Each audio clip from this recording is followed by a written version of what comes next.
The Senate will come back to order.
Secretary, read the communication from the House. Mr. President, the following message was received from the House through Mr. Riley, the clerk thereof. Mr. President, the House has passed by the requisite constitutional majority the following bill of the House. House Bill 67 by Representative Burns of the 159th and others. A bill to be entitled, an act to amend an act making and providing appropriations for the state fiscal year beginning July 1st, 2024 and ending June 30th, 2025, known as the General Appropriations Act. Act Number 709, so as to make, provide, and change certain appropriations for the operation of the state government and its departments, boards, bureaus, commissions, institutions, and other agencies, and for other purposes. That completes the order, Mr. President. That's the amended budget from the House, and we appreciate them, and we appreciate the Chairman Hatchett over there in the House for getting the amended budget to us in a timely manner, and we will assign it to our Appropriations Committee, chaired by our distinguished gentleman from the 19th. So it will be assigned to Appropriations.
Senate Bill, we have Senate Bill 1 on the docket here for today on the rules calendar. Secretary, read the caption.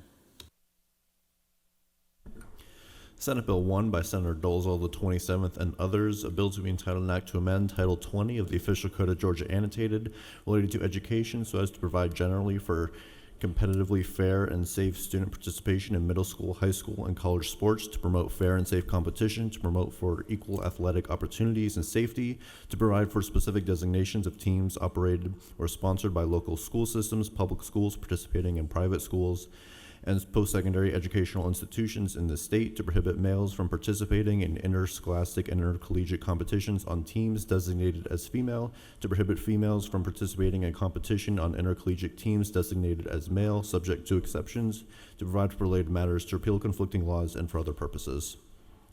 Mr. President, the Senate Committee on Education and Youth recommends that this bill do pass by substitute. Respectfully submitted, Senator Hickman of the 4th District Chairman.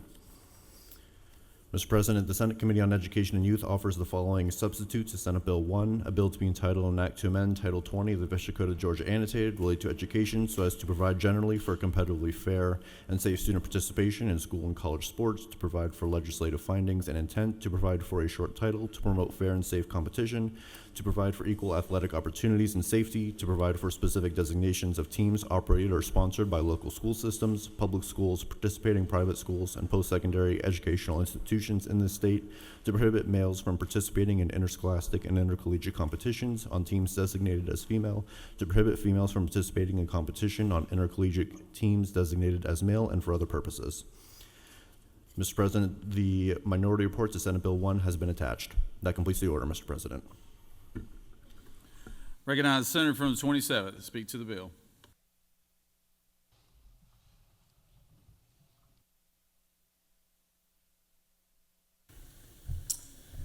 Thank you, Mr. President. Colleagues, I bring to you Senate Bill 1, the Fair and Safe Athletic Opportunities Act. What I'd like to do is address this from a high level and tell you why I'm bringing this bill to you today, give you a little bit of background, then specifically walk you through the bill. Then I'd be happy to answer any questions on the bill, and I'm sure there are other people that want to comment, so I will also get out of the way and get out of your way and let you guys come and comment on this as well.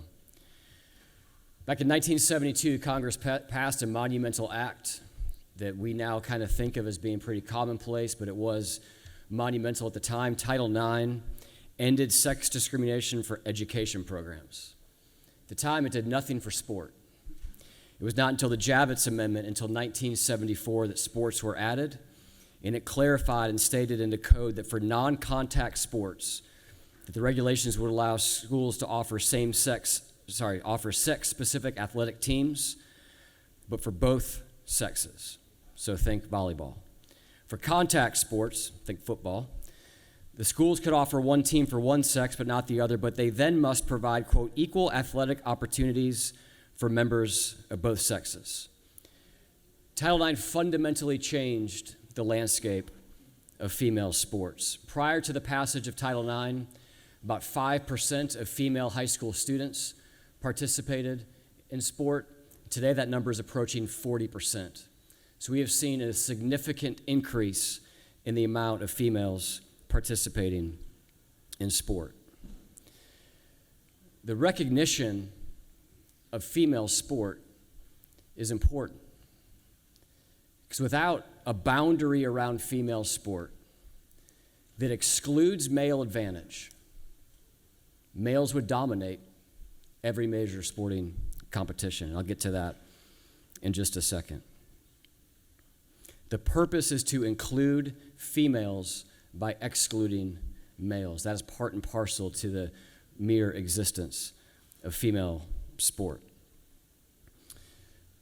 You know, we see a lot of anecdotal data around this that in real life, and I thought it might be interesting to bring this anecdotal data down to the Georgia level and then talk about some of the raw scientific data. I looked at the Georgia High School Association track and field championship from last year. Compared male times to female times, compared male distances and things like the shot put and the high jump and height and high jump. In every single event across the entire competition, the female champion, the best female in her event, would not finish in the top 16 for boys. The 100, the 200, the 400, the 1800, the 1600, the 800, high jump, pole vault, shot put, in every single one of these events. If it was open and inclusion was the primary value, it would be dominated by males. But for the reality that we have female sports, we had 16 females that were all state in the female competition. To maybe even draw a more distinct line to this, a lot of you know the name Allison Felix. She's a superstar. She's the only woman that has won 6 Olympic golds. Catch this. Her personal best time in the 400 is 49.26 seconds. Last year's state champion, high school level, not Olympian, from Buford, beat that time by 4 seconds. And for those of you that know anything about these races, 4 seconds is an eternity. These usually down to the hundredths or tenths of a second. Every single year, males in high schools around America, hundreds of them beat that world record time that Felix has. Last year, if Felix brought that 400 time just here to Georgia and ran against the boys at the high school level, she wouldn't have finished in the top 8. Wouldn't even have been in the final heat. Some of y'all probably know the name Matthew Bowling. He just got done running at Georgia. Actually was kind of made famous because Kirby Smart had him come out to a football practice and show up for a race against some of the football players. In high school, Matthew ran the 100-meter in 9.98 seconds, half a second faster than FloJo's world record time. Again, half a second in these sports is an eternity. So let's talk about what drives this. What are the biological reasons why we see these differences in athletic performance? We know that men go through a process in puberty where our bodies are flooded with androgen, various forms of androgens, testosterone, DHT. Androgen literally means, andro, male, gen, making. It is these male-making chemicals in our body that cause us to have these differences. Those chemicals are present at birth. They're actually present in the womb, but they go crazy during puberty. Females, adult females, on average have 52% of the upper body strength of males. So they're about half as strong. They have 66% of the lower body strength. They have 45% less lean muscle tissue in their biceps, 41% less in their elbow flexors, 33% less in their thighs. A lot of you that have done running sports know about VO2 max. The VO2 max for females is about 20% less than males, which is why you see some of these differences even in the distance sports. When you look at world record weightlifting competitions, a 66-kilo male has the same weightlifting numbers as a 91-kilo female. Even when we look at males and females who are the same mass, we can see differences in their performance. I think that there's 3 competing interests as we look at what we do in terms of putting this boundary around female sport to exclude male advantage. There's an inclusion consideration, there's a safety consideration, and there's a fairness consideration.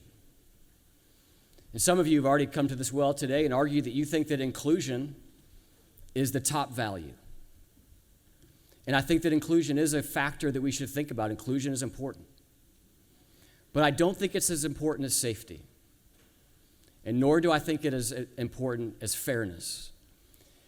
And so for us in our job as lawmakers to balance rights of all people in the state of Georgia and the balancing of rights as it relates to sport and competition, safety and fairness need to be the predominant value. And that is why we have named this piece of legislation what we did. I want to take a few minutes to walk you through the bill and talk about what it does, and I'll be happy to answer any questions. Starting at lines 59 in the bill, we define female and male, and we define them based on reproductive potential. Line 116 to line 131 is the core of the bill. I'm going to read some of this to you just so we can understand what we're doing here. For all interscholastic competitions, each covered entity shall designate each team operated or sponsored by such covered entity as one of the following: male, female, or co-ed. By the way, the key there is interscholastic competitions. I won't jump ahead to my rebuttal of the minority report, but it really gets to the heart of the second claim in the minority report about five-year-old t-ball. Five-year-old t-ball is not interscholastic. Line 121, males shall not be allowed to participate in any interscholastic competition on any team that is designated as female. And females shall not be allowed to participate in any interscholastic competition on any team that is designated as male, provided, however, that females may be allowed to participate in an interscholastic competition on a team that is designated as male if a corresponding team designated for females is not offered or available for interscholastic competition. I'm going to point you back to Title IX and the differences in Title IX between contact sports and non-contact sports. So what this recognizes is that you may have perhaps, there was a college kicker who was female a couple years ago that competed at the Division I collegiate level. This bill would allow that to happen because we recognize you may not have identical sports for those contact sports, yet still be complying with Title IX. Line 161 to 164 requires the designation of sex-specific restrooms, changing rooms, and sleeping quarters. This is a bill that addresses sports and sports places, things that you will have in the context of sport. This does not get out of the competition zones when we're talking about restrooms, changing rooms, and sleeping quarters. It is specific to the interscholastic sport that we have in this bill. Line 235 to 250 outlines a complaint process that falls in line with the current complaint process. Line 254 to 259 adds an appeal process to both the existing complaint process as well as the complaint process that we add in this legislation. Lines 313 to 333 add a private right of action with a 2-year sunset on filing such a claim, such a private right of action on lines 334 to 335. I am calling lines 336 to 338 for my own purposes, the senator from the 38th Amendment.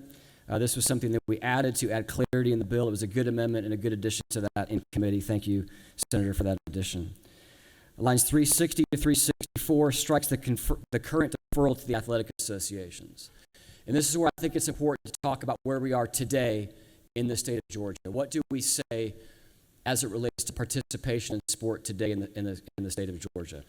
A couple of years ago, Representative Wade, as the floor leader for Governor Kemp, passed the language that you see that we're striking. What that language said was that for interscholastic high school level competition, that we would defer this decision to the athletic associations.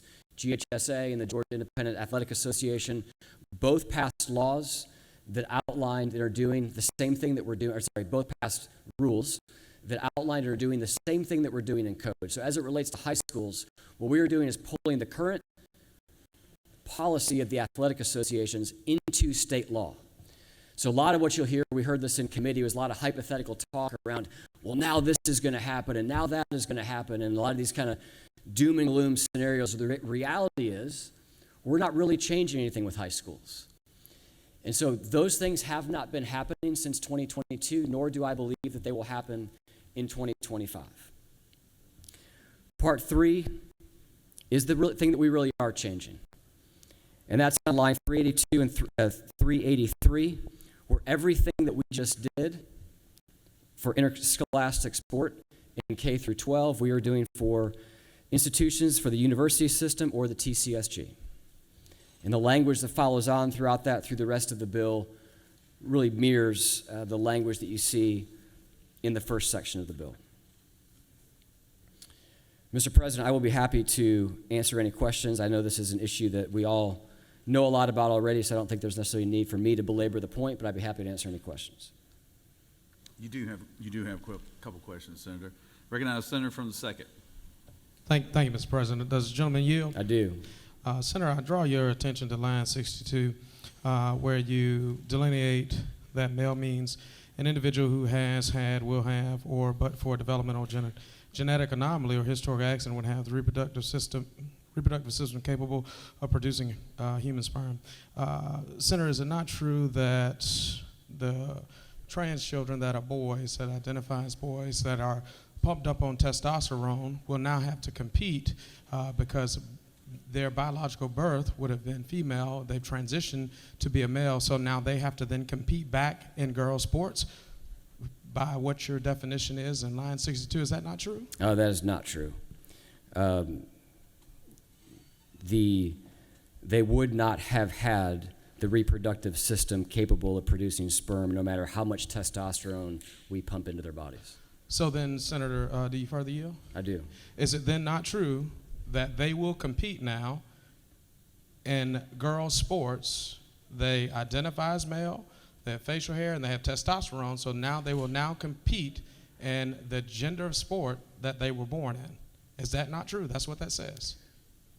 They will not now compete. They currently will compete, and they will continue to compete in their biological sex as it was defined at birth. That's correct. So then a trans boy will now compete in girl sports.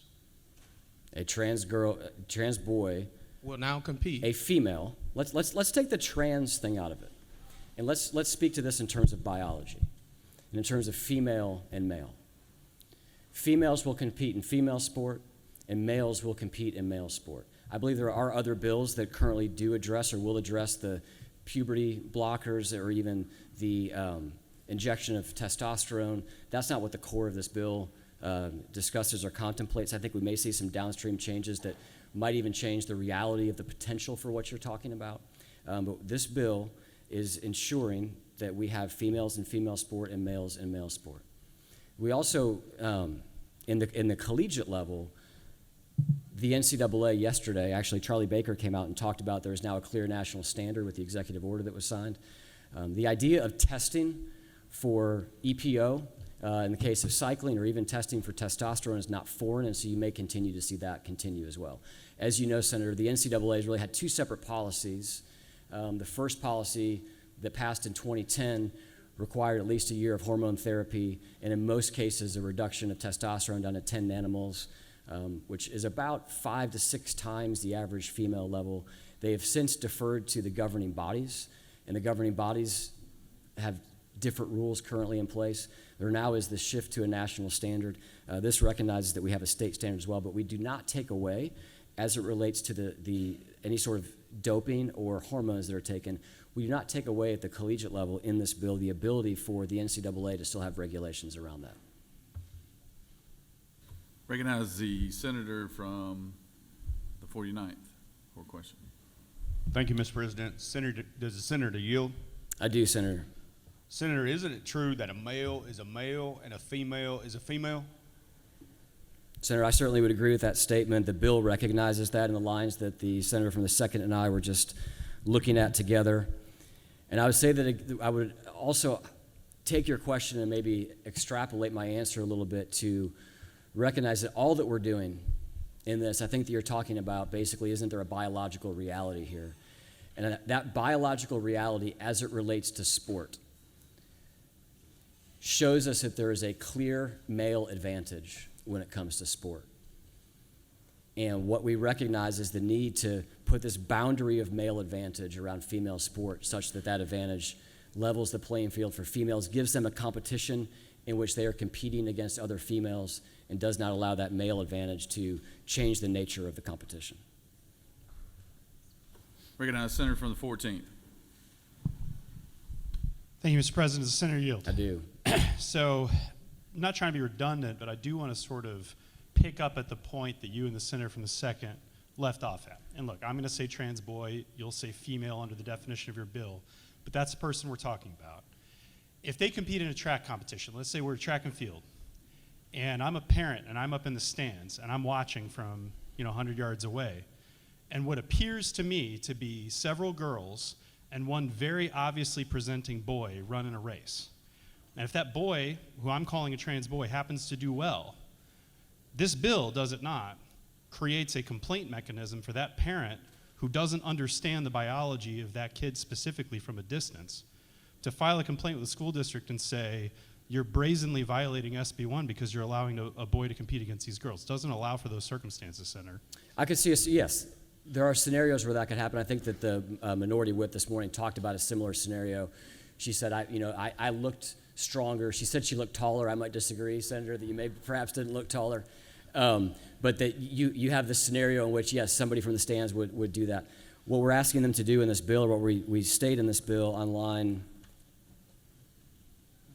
81, is that the student's official birth certificate shall be deemed to have correctly stated such student's biological sex. My 10-year-old plays U11 soccer. We had to provide a birth certificate for him to enroll in soccer, not to prove his sex, but to prove the year in which he was born.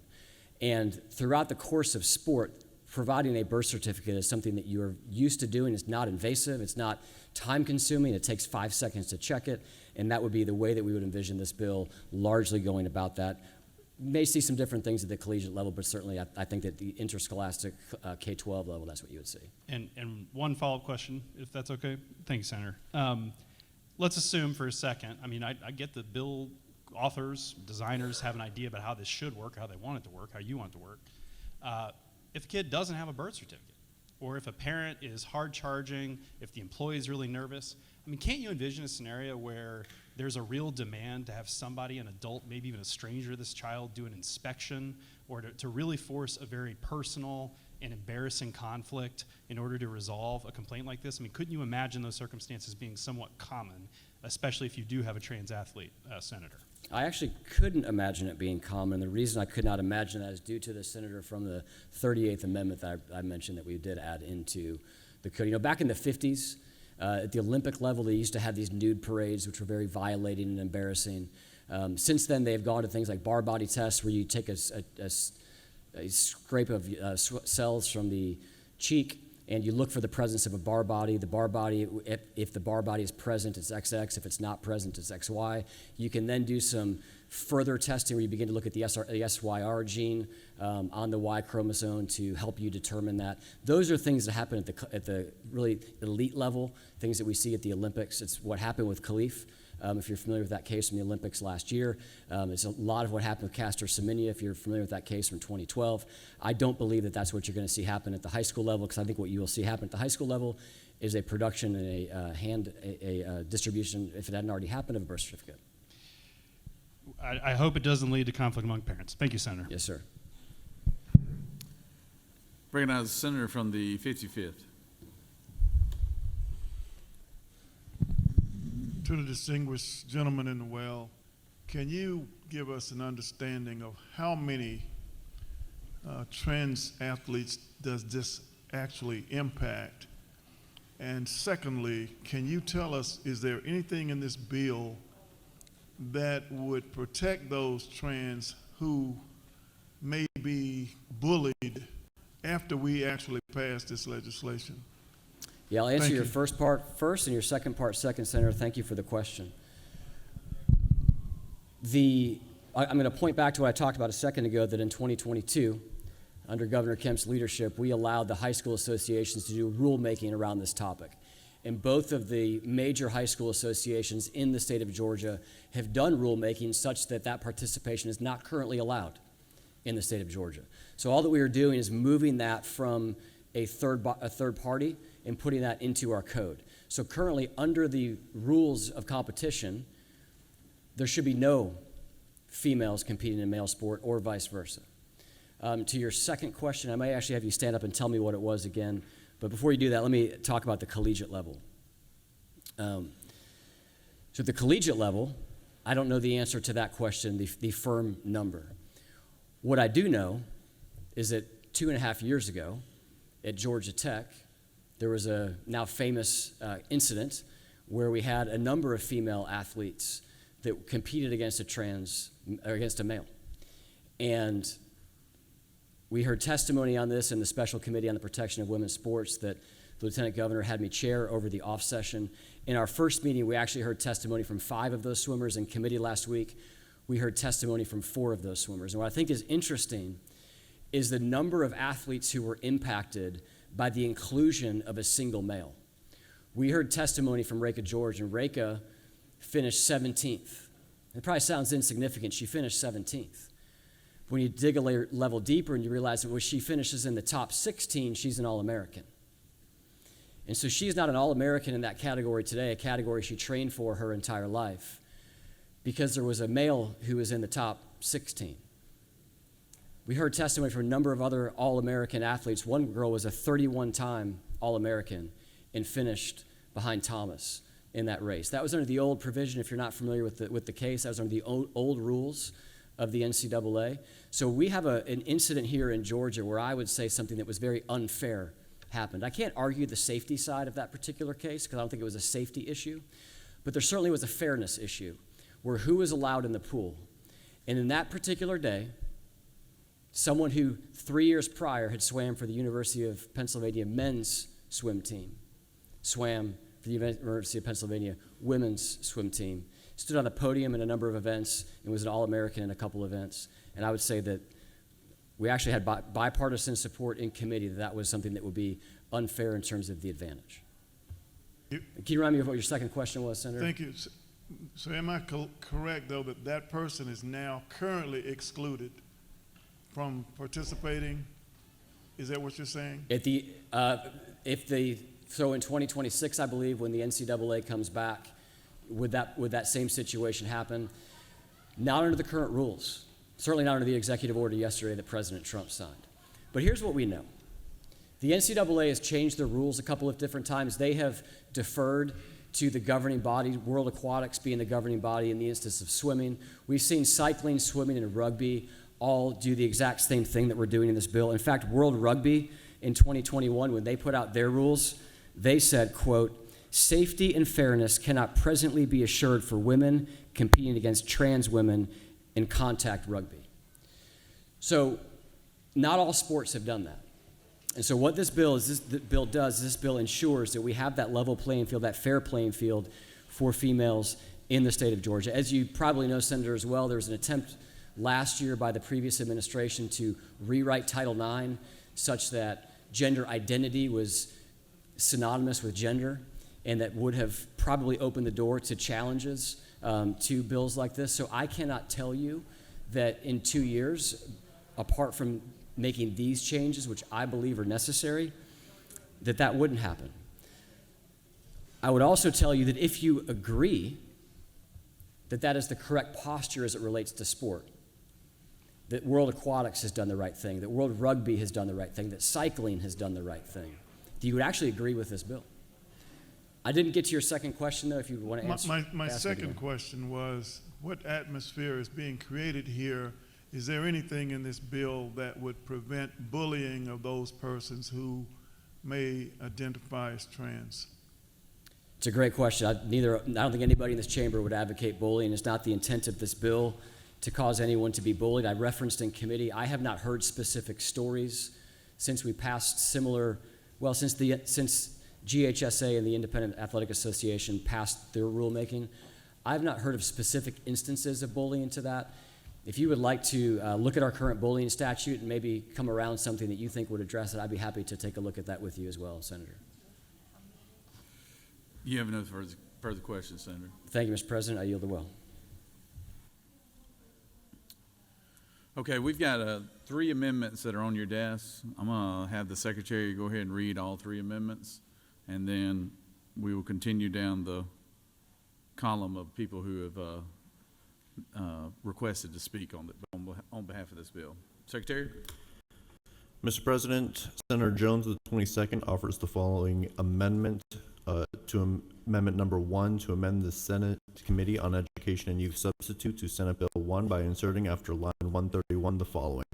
6. The provisions of this subsection shall not apply to a student who identifies as a transgender female and who has not undergone endogenous or naturally occurring male puberty due to the clinically supervised use of puberty-blocking medication at or before the onset of puberty, as evidenced by an affidavit from such students' licensed healthcare provider confirming the administration of such treatment and its effectiveness in preventing the physiological changes associated with male puberty.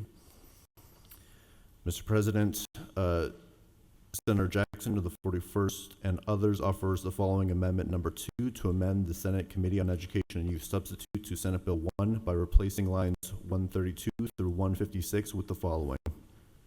Striking C, inserting E1, a local school system which operates or sponsors interscholastic or intramural athletes shall, striking undertake all reasonable efforts to provide, inserting 4, equal athletic opportunity for members of both, striking genders and other purposes. Mr. President, Senator Parent of the 44th and others offers the following amendment number 3 to amend the Senate Committee Substitute on Senate Bill 1 by inserting after line 131 the following. B, the provisions of this subsection shall not apply to teams comprised exclusively of students in kindergarten through grade 8. Mr. President, that completes the order.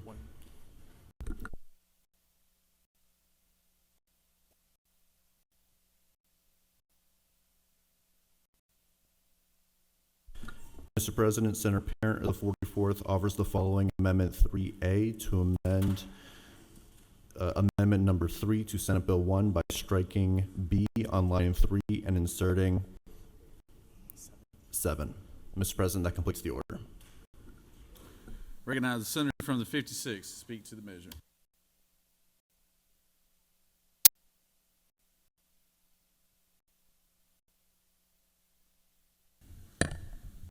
Thank you, Mr. President. Up in the gallery today, I'm joined by 2 of my constituents and former neighbors, Lisa and Greg Blankenship. They live in Woodstock, Georgia, and they are parents of a college swimmer. Hear this real-life, real-world impact written from Lisa, Katie's mama. My daughter, Katie, has been a competitive swimmer since she was 5 years old. She fell in love with the sport right away. She swam year-round on a club team up through high school, as well as on the River Ridge High School swim team. Swimming competitively has taught her many skills like time management, mental toughness, how to win and lose gracefully, and setting goals. She also had many special friendships along the way. As a family, we supported her by driving her to early morning practices, attending and volunteering at swim meets, and celebrating her accomplishments.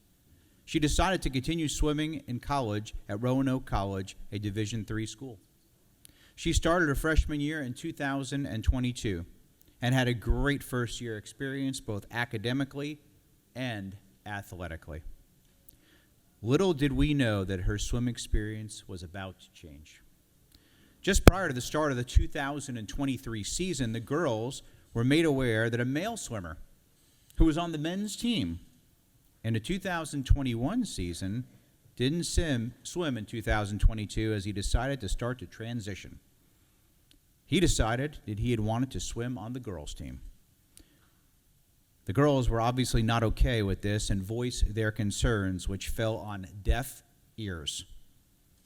Several of us parents wrote to the school president and athletic director to voice our concerns, but none of us received any response.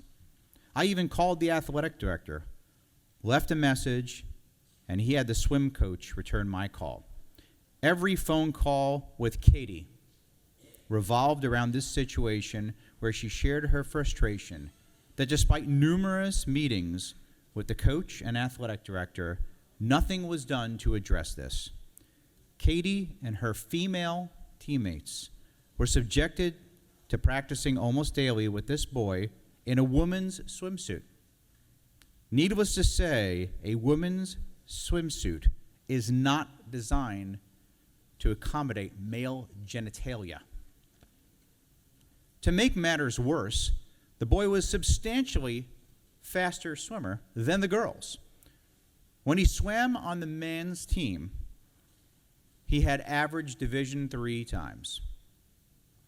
His times would be better than Division I women's teams, which meant if he competed at that level, he would have won and broke all the school records. If he swam in the NCAA ODAC conference meet, 4 women would have been removed from the relays and 3 women would have been removed from the individual events. This was discouraging to my daughter and her teammates. I became very concerned about her mental health as she continued to share her frustrations with the women not being heard. The women were then given the opportunity to have what they were thought to be an anonymous vote on the boy joining the girls' team. At the beginning of the meeting, the coach showed up with the boy, and the boy said that he wanted to join the girls' team and said that if he was not allowed to and something happened to him, it would be the girls' fault. Needless to say, my daughter was very upset about the entire situation. The college did not have a policy on transgender athletes and hid behind the NCAA policy, which does not protect women either. Since the girls and some of the other parents were out of options, 10 of the women banded together, including my daughter. And with the help of Riley Gaines, they went public with their story. On October 5th, 2023, they held a press conference where they stood up together and each one of them shared their story. These women risked backlash from various sources, but in the end, they stood up for themselves and for every female athlete. They were the first women's team to stand up and say it's not okay for men to be in women's sports. The boy left the team, but the emotional trauma had already been done to the women. On Saturday, November 2nd, 2024, President Trump held a rally in Salem. He's a supporter of keeping men out of women's sports, as evident of what we saw yesterday in Washington, D.C. But since that time, the girls have been harassed and bullied by radicals on campus and social media. Let me repeat Lisa, Katie's mom's words. The girls have been harassed and bullied on campus and in social media. The swim team is fractured and the school is siding with the woke community instead of protecting our girls from this harassment. This issue is purely a fairness in women's sports. Allowing a male to compete on a women's team completely devalues women and takes away their confidence and their opportunities. We need to do more to protect women's sports and maintain fair competition.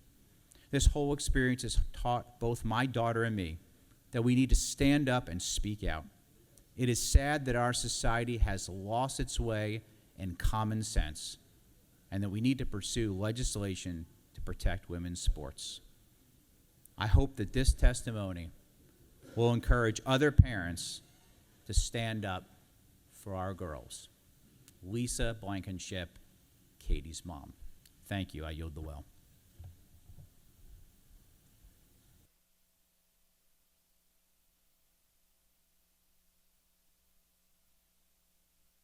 I recognize the senator from the 52nd.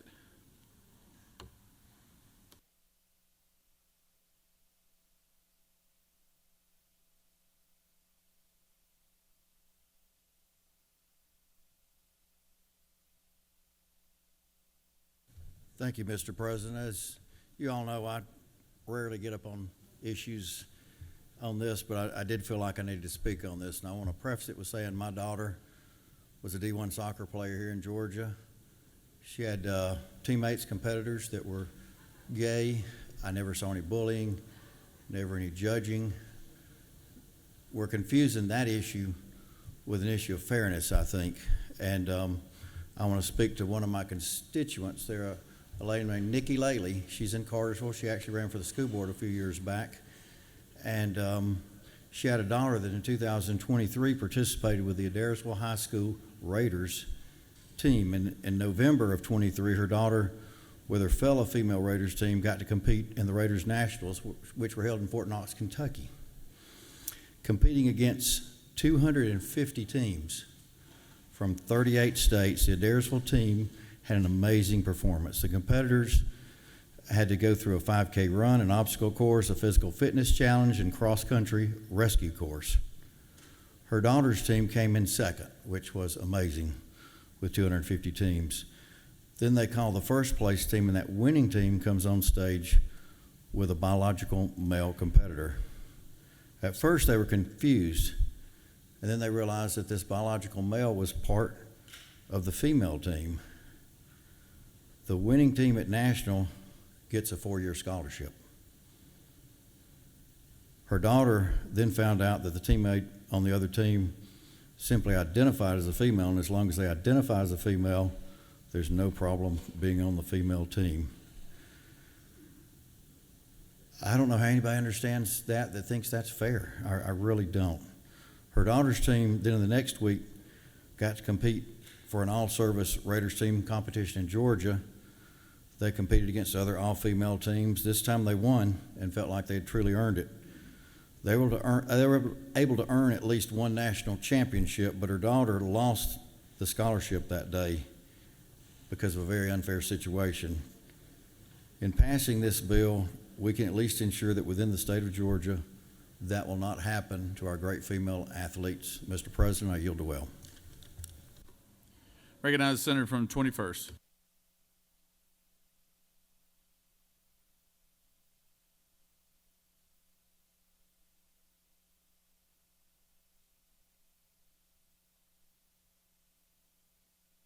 President. Thank you, Mr. President. Fellow senators, I rise before you today in full support of SB 1. I want to thank the senator from the 27th for his hard work on this issue, the study committees he held, and all the hard work he put into this issue. I also want to thank the Lieutenant Governor for his leadership on this issue, and I want to congratulate him for being with President Trump yesterday when he signed his executive order on this very issue. Folks, I want to read the definition of common sense. Here it goes. Sound and prudent judgment based on a simple perception of the situation or facts. That's the definition of common sense. And I think that's what this issue is all about, common sense. The facts are this. You're either born a male or a female. And common sense says men should compete against men and women should compete against women. It's a fairness issue.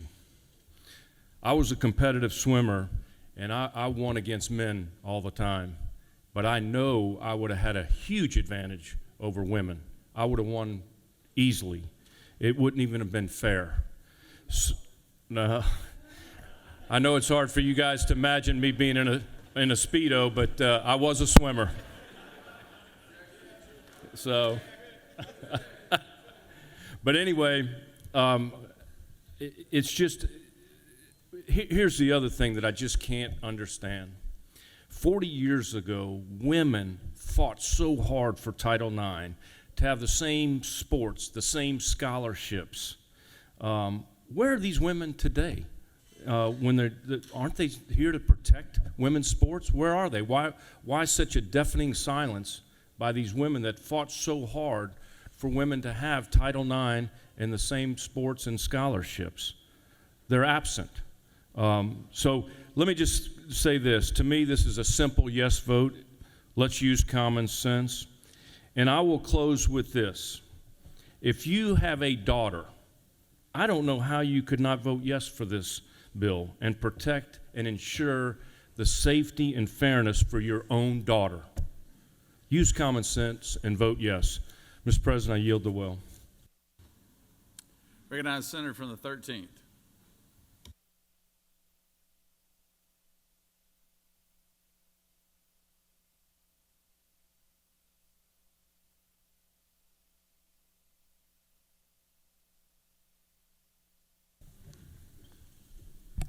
Thank you, Mr. President. Colleagues, several years ago, a couple years, 3 or 4 back, since I've been in this place, I offered 2 bills to this group, Senate Bill 88 and Senate Bill 438. This was basically talking about girls' sports, fairness to girls' sports, how we do things regarding the trans issues, et cetera, et cetera. My bill was a good bill. The senator from the 27th is a great bill. He perfected his bill, and he put things in this bill. He put science. He put things in this bill that we needed to hear and we needed to know. And he laid this thing out for us to where, as we just heard, it's about fairness. But I want to lay this out to you. I want to drop this thing into you one more time here. You know, there's not a person in this room or in this capital or probably in this great state of Georgia that's never heard of two names, Venus and Serena Williams. And I would dare to say the best of the best when it comes to tennis. Best of the best. And I remember reading it, and I did some research on this, that way back a little while back when they were playing, both of those ladies, top of their field, basically said they could best any man in tennis that was ranked under 200. So that meant they didn't want to play any man that was ranked 200 or above. And there's some dude named Karsten Brash, Braasch, who is described as a heavy smoker and a fun guy who was ranked at 206th. He beat both of them back to back in the Australian Open when they played a match. Just to show you the fact that women and men are always going to be better at it when it comes to that kind of force because of their natural God-given abilities and their bodies for that kind of strength. So the reality of it here, folks, is this right here. This should not be a Republican or a Democratic issue. This should only be about fairness. This should only be about reality and the things that we know are true. That biological males should not be playing in competition girls' sports. Mr. President, thank you, and I yield the well. Recognize the senator from the 22nd.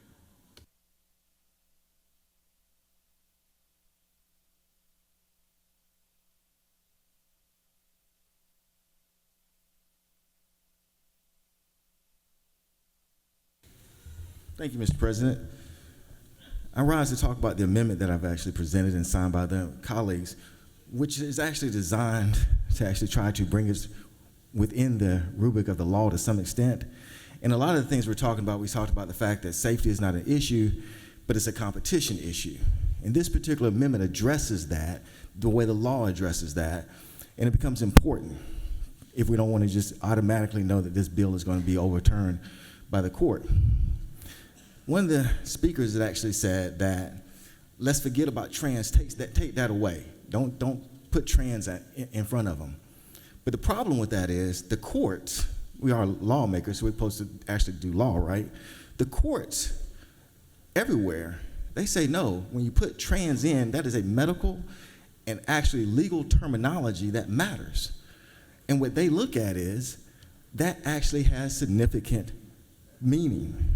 So first the question is it discrimination if you discriminate against a trans person? So let's kind of answer that first because that becomes important.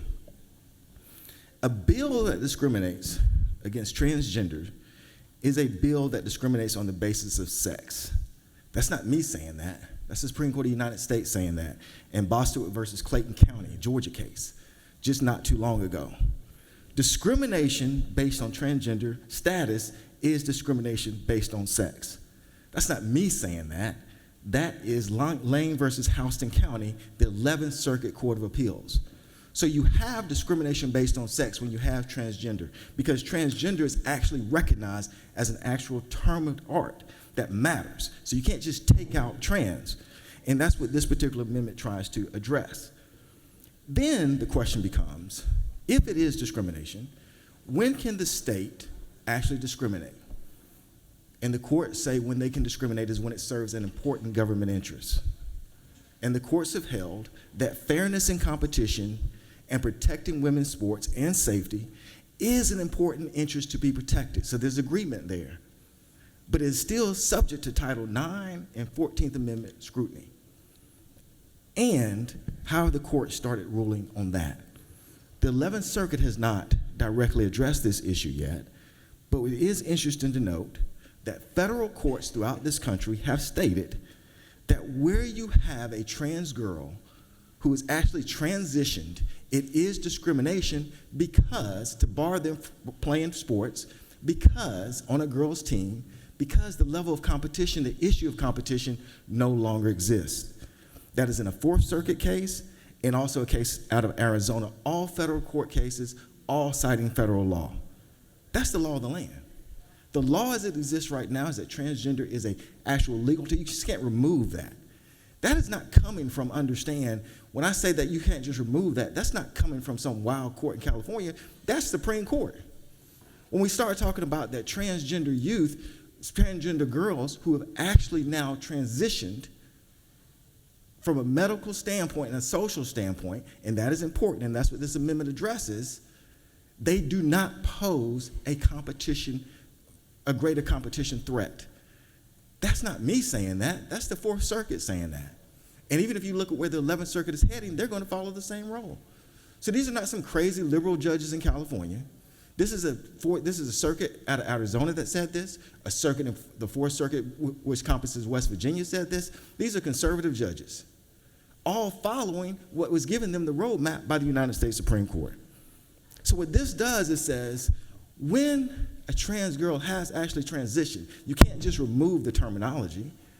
When that has happened, what the courts have said is the idea of a competitive advantage is no longer there.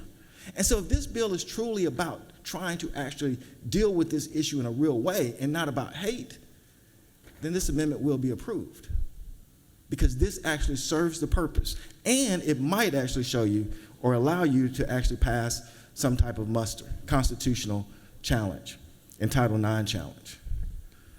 Normally, I would have a position of, let's not try to improve a bad bill. And I think this does that.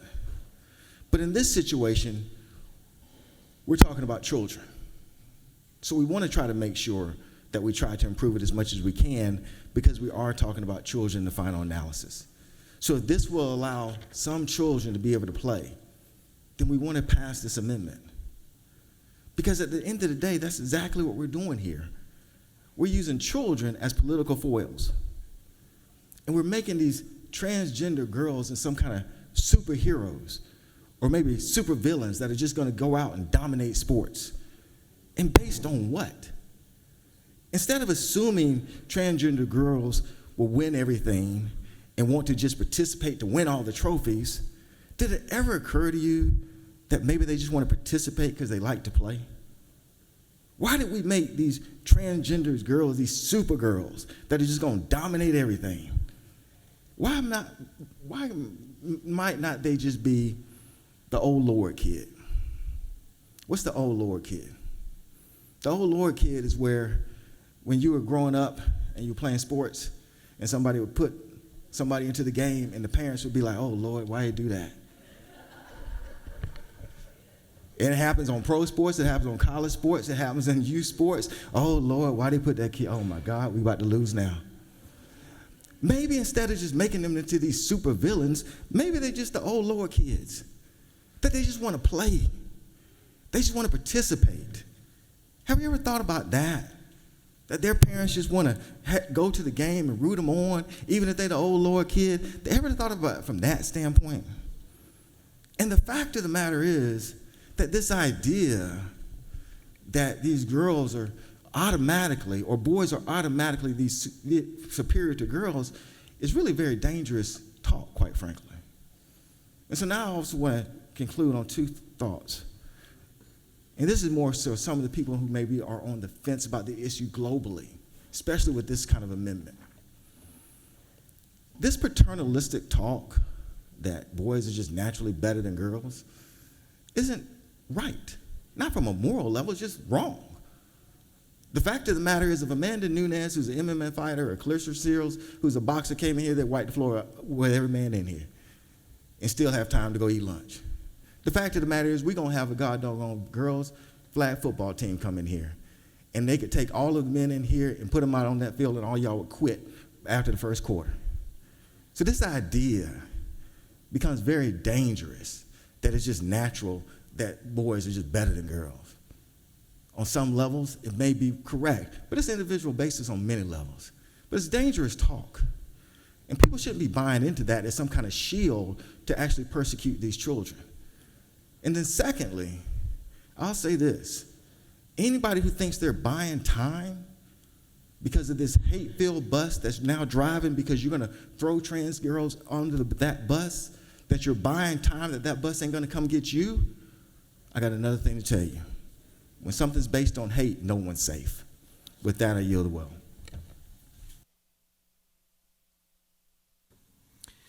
Senators yielded the well. The chair recognizes the senator from the 5th to speak to the bill.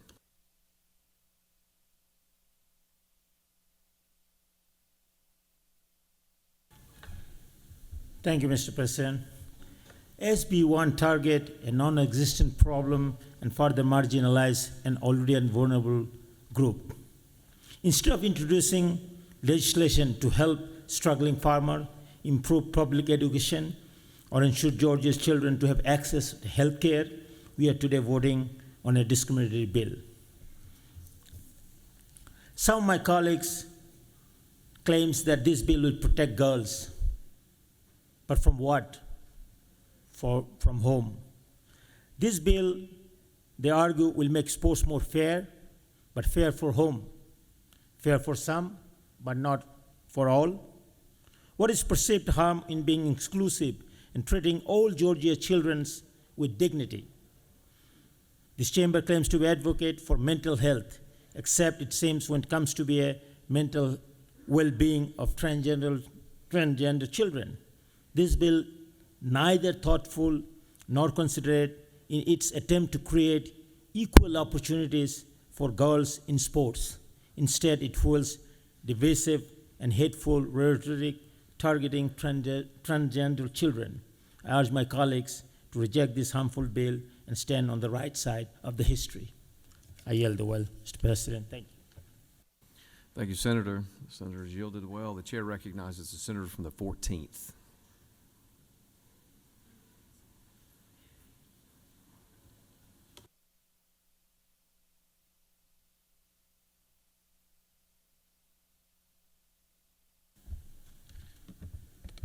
Thank you, Mr. President. Good afternoon, colleagues. There's a reason why this bill is SB 1. There's a reason why President Trump's administration in week 1 or 2 started to scrub references to trans people, some of the letters in LGBTQ from federal websites, and to start erasing any mention of the population we're talking about. Because the majority believes that this is good politics.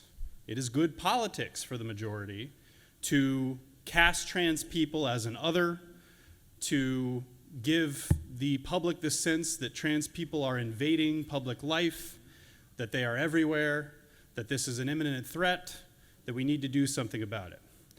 I have gotten the question from my colleagues, actually people from both parties, I've gotten the question, how can you oppose this bill? Don't you think it's common sense? I've gotten that argument.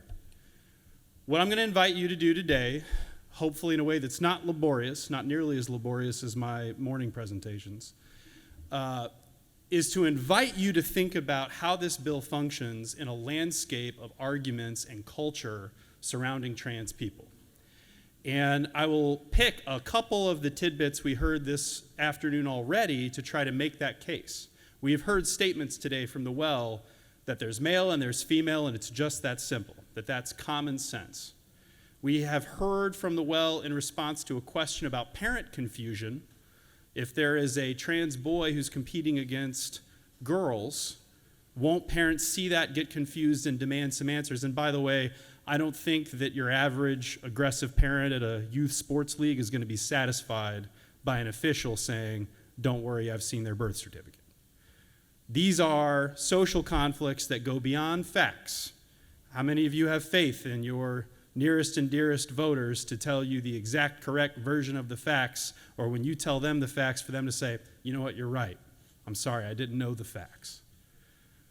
This bill cultivates, it inflames social conflict and social distrust. Now, I want to commend the majority only in this very narrow way on political calculus. From a cynical, strategic standpoint, the majority has picked the one issue in the universe of trans issues that is likeliest to inflame the public, that is likeliest to produce the highest public opinion support number. And why is that? Because in the trans sports setting, trans people are competing directly against other people. Inherent in the sports is the competition. It's you or me. It is us or them. So that framing allows people, authorizes people to think about themselves in competition with trans people. It normalizes that way of thinking. For us to make the trans issues in the universe completely about sports is actually a narrative framing technique to pretend that we are always in competition with trans people. So I really want you to think about this. We have heard press conferences, we have heard arguments in support of this bill that say this bill is narrow. This is only about sports. It's only on the narrow issue of sports. But think about what that does to the conversation. It makes the entire conversation sports. It makes the entire conversation competition. So then when we talk about trans people in public life, the only frame of reference we have is that we are competing against trans people. We are not talking about violence that is disproportionately high against trans people. We are not talking about suicide rates that are disproportionately high for trans people. We are not talking about health care for trans people who require a significant amount of health care to live their daily lives. And whatever you think about the mental health of a trans person, whatever side of the aisle you're on, you have to admit that healthcare is critical for trans people. This should be a public policy priority for us, but we're not talking about any of those things when we're talking about sports. And when we run out of college sports to talk about because the NCAA is already making rules, what do we have to do? We have to go find other sports to talk about, which is why we're talking about elementary school sports. And we hear committee testimony. Well, we're not really quite sure if there's trans kids who qualify that this bill will address, but let's make a state law anyway.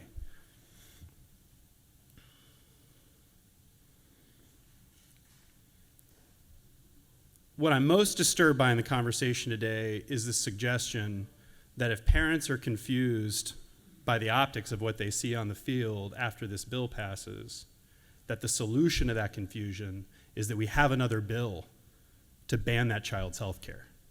That wasn't the way that was said explicitly from the well today, but that's what it meant. Well, if those parents are confused, there's some other recourse, there might be some other bill to address that underlying confusion. That's well speak for we have another bill to ban the kid from getting health care. I've said this a couple of years ago and I'll say it again. There are doors at the back of the chamber that are big and imposing, and by Senate rules, those doors separate us from the parents of the trans children who go to their parents at a very young age. I mean, look, there are people in this room who don't want to believe that.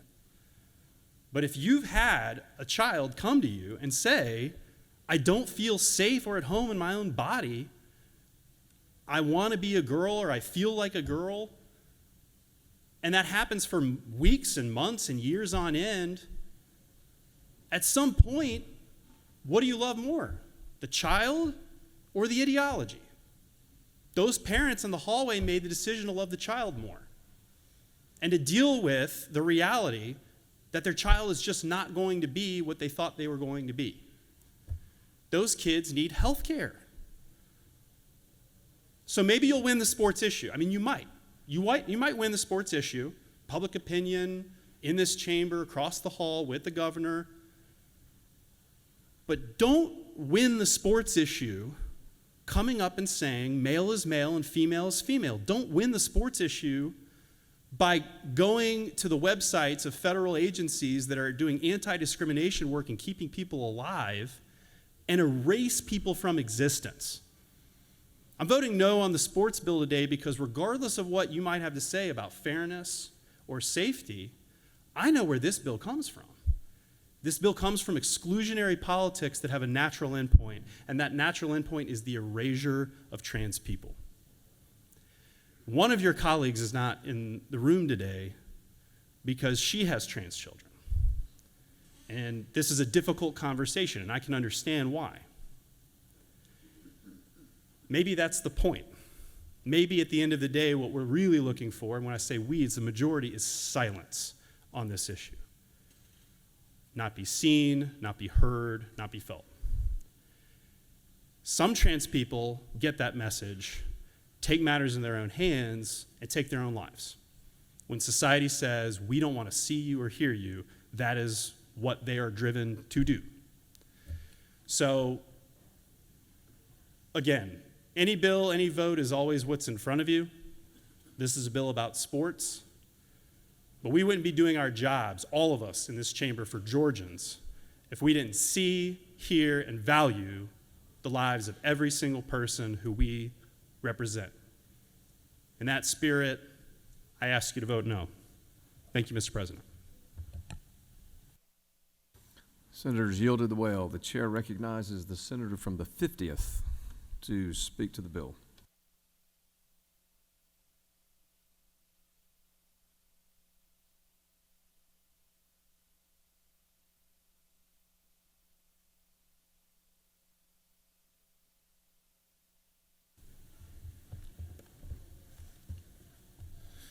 Thank you, Mr. President. I rise today in support of Senate Bill 1 and want to address a couple things. I've heard this was about politics. This is about hate. This is a non-existent issue. Guys, this isn't about politics. This isn't about hate. And if this wasn't an issue, I don't think there would be as much opposition as we've seen today. For some of you, it may be hard to believe, I was a swimmer. I was a collegiate swimmer.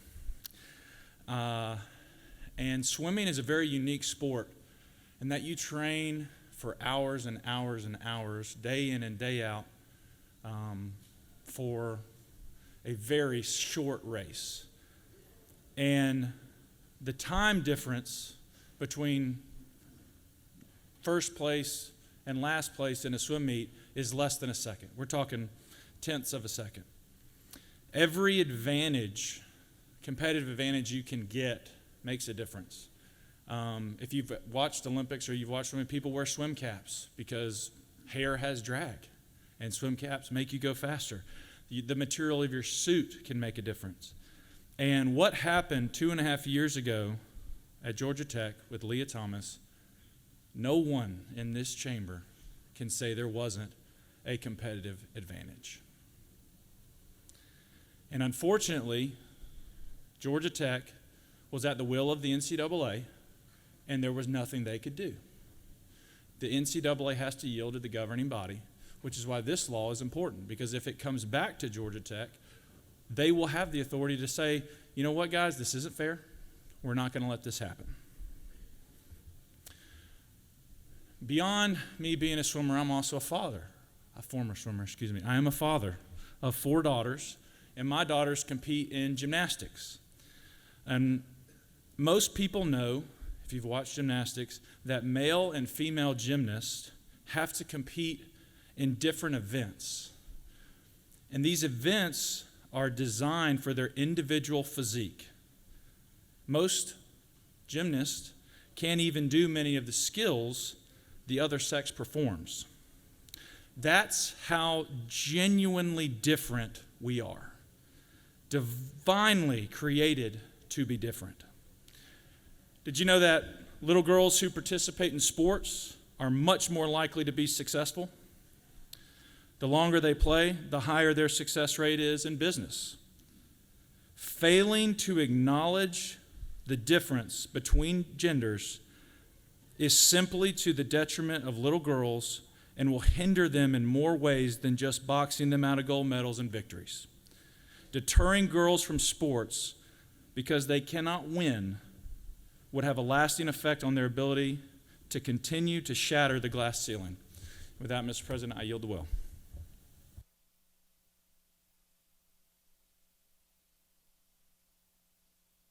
Senator from the 37th.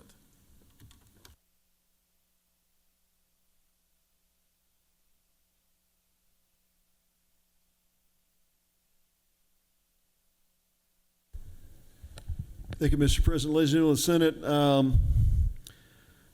I rise today in the word that the gentleman from the 14th raised some questions I just wanted to address head on.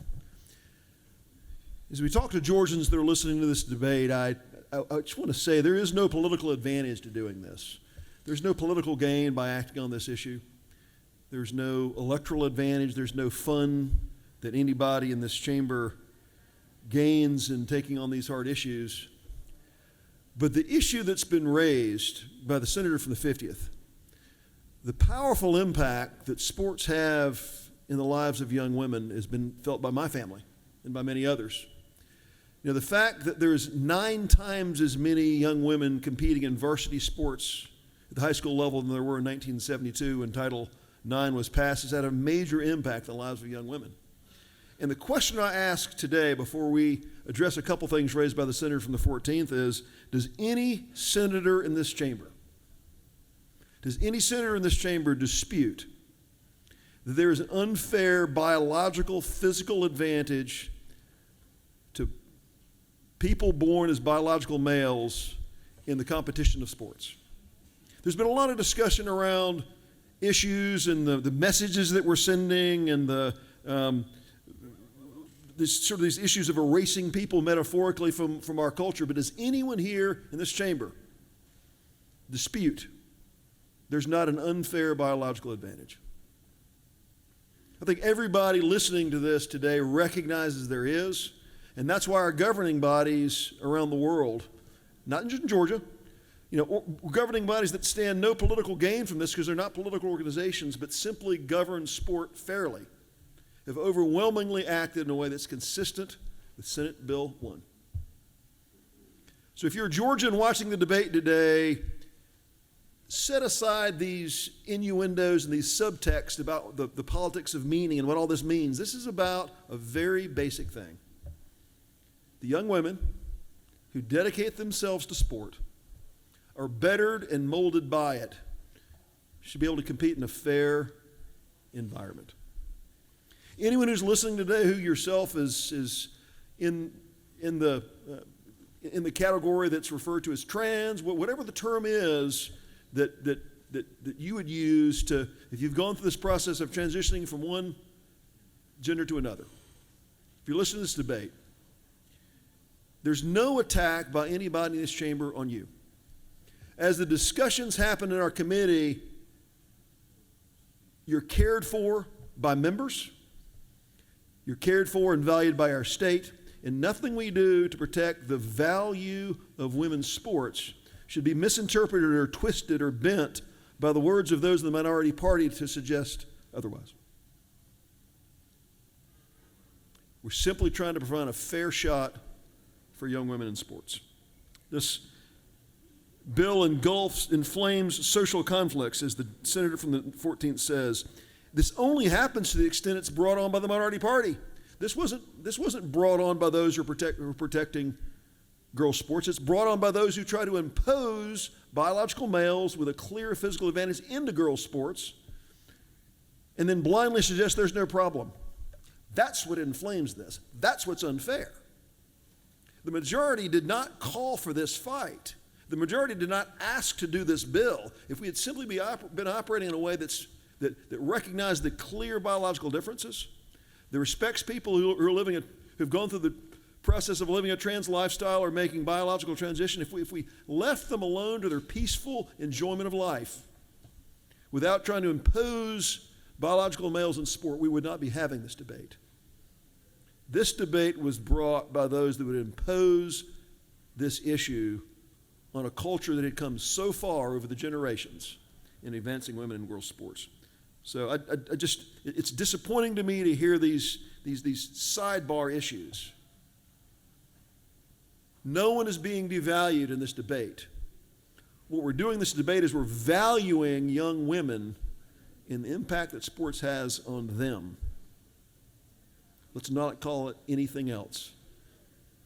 Let's recognize common sense. Let's come together and support Senate Bill 1.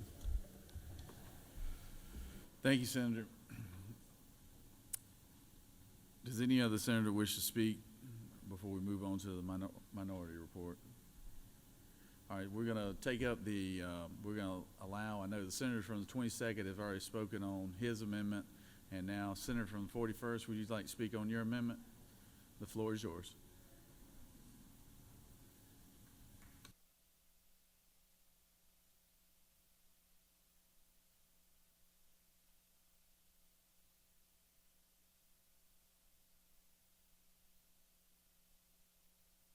Thank you, Mr. President. I'd like to draw your attention to my amendment that actually seeks to do exactly what the senator from the 37th talked about, which is to really and truly bring fairness and equality to girls' sports.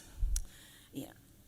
I think I want to start by just naming aloud that for many of us in a post-Title IX world, there probably is this expectation that fairness exists in girls' sports already, that girls get coached in the same level, they have the same access to resources. But the reality is, here in the state of Georgia, girls do not receive equal treatment. They're often assigned teacher supervisors for their sports, people who have absolutely no training at all in coaching the sport. And why is it that they can't find coaches? Well, because there's a pay disparity that exists. This bill amendment that I have seeks to address this and to say, if you are coaching, you should be paid based on the time spent in an equal way. We'll take, for example, a football coach often plays about 10 games a season. A soccer coach plays 20. Why is the football coach making 9 times more? There are issues around opportunities for girls to be able to safely practice on playing fields that are regulation size. Right now, today in Georgia, we have girls who are having to practice on rec fields with holes in them, and there are all kinds of ways that they're not regulation size because the boys get priority on the best fields. Right now, this morning, we had girls who had to wake up at 5 o'clock in the morning to go practice on their court because they don't get priority practicing time. If we want to really and truly bring equality to girls' sports, it's this amendment that needs to be passed. If we really believe in protecting girl athletes, it's ensuring that they have access to great coaching just like the boys have. You know, there's a senator here who talked about in previous days about a girl in his district who plays on the golf team for the boys. It's not because they don't have a girls' golf team. It's because playing with the boys gives her access to better resources, better coaching, better facilities, better equipment. Title IX was designed to bring equality to girls' sports. And it has worked in many ways. And, you know, we heard senators quote the statistics about how many more girls participate in girls' sports as a result of Title IX. But let me add this little bit of detail to that. We have research that indicates that by age 14, girls drop out of sports at 2 times the rate of boys, often citing reasons including bullying, social isolation, and discrimination based on their real or perceived sexual orientation. Women in their 20s are twice as likely to report safety concerns from their youth sports experiences as those who were in their 40s, citing that they had concerns about injury, safety, and poor coaching. So yes, more girls are playing, but fewer girls, we do not have as many girls playing because they recognize that they don't have equality, they don't have fairness. So, friends, I invite you, this is an easy vote. This is something that we all should be able to agree on. We've talked about it all afternoon. We believe in fairness in girls' sports. So let's amend this bill to include and to ensure that true fairness exists, that it's no longer a litmus test about whether or not maybe you do a few things to make sure that there are equal number of teams. But instead, we do all the right things to make sure there's fairness in compensation, fairness in access to playing fields, to make sure that girls are being treated with the same greatness in their school media as boys are. This amendment is our opportunity to truly begin to level the playing field in Georgia. With that, I yield the well. I will stand for questions if there are questions. You do have one question, Senator. Recognize Senator from the 14th. Thank you, Mr. President. Will the senator yield? I will yield. Okay. In terms of, being very pragmatic, costs and benefits, real policy changes that affect real people. Can you speak a little bit to the relative proportion of the impact that your amendment would have on fairness in girls' sports relative to what the majority's bill might accomplish in terms of the numerical percentages? Yeah, I mean, so if we look at the majority's bill, which is targeting a very limited group, we have 0.06% of athletes are trans. So you're talking about, you heard that right, 0.06% of students are trans athletes. So you're talking about no more, you could count them on two hands. That's how that bill impacts our girls. But if you look at my amendment, we're talking about thousands of girls who grew up just like I did and who have a light bulb moment when they realize, when they're sitting waiting for access to the basketball court until 7 p.m., they realize, wait a minute, I'm not being treated like the boys are. That's what this amendment does. It impacts thousands of girls' lives. And what's more, we know that from statistics, when girls play sports, and particularly when they play for a long time, they grow up to be powerful leaders like the one you see standing in this well today. We know that when girls play sports, they grow up to be CEOs. They are more likely to finish college, more likely to hold leadership positions when girls play sports. This amendment makes sure that girls have a level playing field and increases the likelihood that girls will stay in the game instead of quitting the game because they don't have equal opportunities. Will the Senator yield for one final question? I'll take one final last question, my brother. Senator, what kind of message do you think it would send to girls playing sports in Georgia if the majority passes this bill without your amendment? If this amendment does not pass, then it makes it clear that the men in this chamber who have stood up and spoken before me from the majority party do not actually really and truly want to bring true equality to girls' sports. Thank you, Senator. With that, I yield the well. Thank you, Senator. I recognize Senator from the 44th. Would you like to speak to your amendment?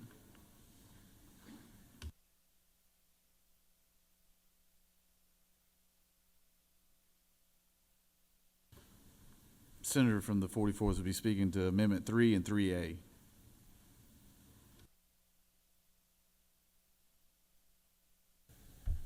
Thank you, Mr. President. In speaking to Amendments 3 and 3A, I'm going to focus on who this bill excludes while claiming expressly, and I quote, to provide for equal athletic opportunities. The author, the senator from the 27th, outlined today and during the committee hearing 3 rights that should be considered when legislating in this area: fairness, safety, and inclusivity. And I do agree that each of these values must be weighed. So as the author said, let's talk about biology. As the senator from the 21st said, let's talk about common sense. This legislation regulates sports programs for children beginning in kindergarten when they're 5 years old, years and years before they would go through puberty. Kids come in all different shapes and sizes, and they grow and they develop at different rates, especially in elementary and middle school. Boys go through puberty on average 2 years after girls. So when we're talking about biology and we're talking about common sense, it's abundantly clear that, to another talking point used today, there is no biological advantage when you're talking about the young children being swept up in this bill. The values at those ages of safety and fairness, much less an issue, if they're an issue at all. And most of the examples we've heard have been from the college level, which is flat out disingenuous because the rules at the college level have been evolving rapidly, frankly, in response to some of these very examples that are now moot. And frankly, that's as it should be. That's as it should be. But it makes the debate today a farce. And anyway, all of those rationales evaporate when we're considering younger kids.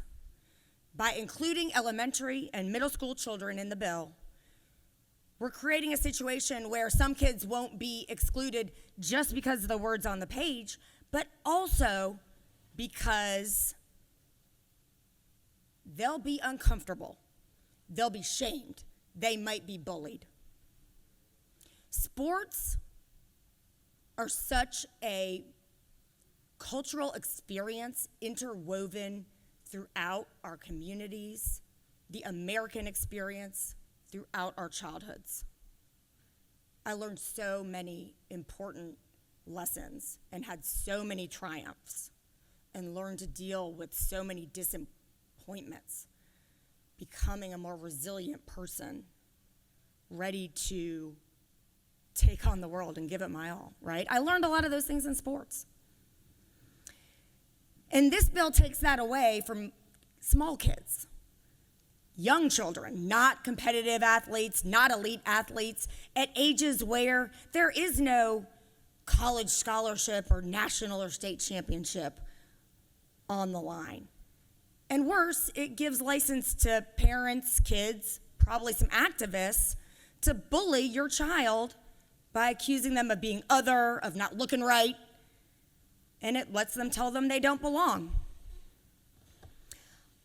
Legislation isn't just about passing laws. It communicates priorities and values. Laws are lessons that our children are taught. And back to lessons that children are taught in sports. They're valuable for all kids. The opportunity to make friends and be part of a team, something beyond yourself, sacrificing for other people. So when we deny certain kids the right to play and discourage them from participating, we isolate them. Children can and are transformed every single day by the important lessons they learn from playing sports. Cooperation, working together, practicing, working harder. You don't get better if you don't practice. Hard work, we want to instill that in them, the values of hard work and effort as they grow into adults. We want those values with them when they get out into the real world and into our economy. You learn how to be a good sport when you win, and you learn how to deal with disappointment when you lose. So drawing a bright line by not allowing small, young, prepubescent children to participate on sports teams aligned with their gender identity has nothing to do with fairness or safety. It's actually the polar opposite. And through that polar opposite, we can see what the bill is really about. Discrimination and othering.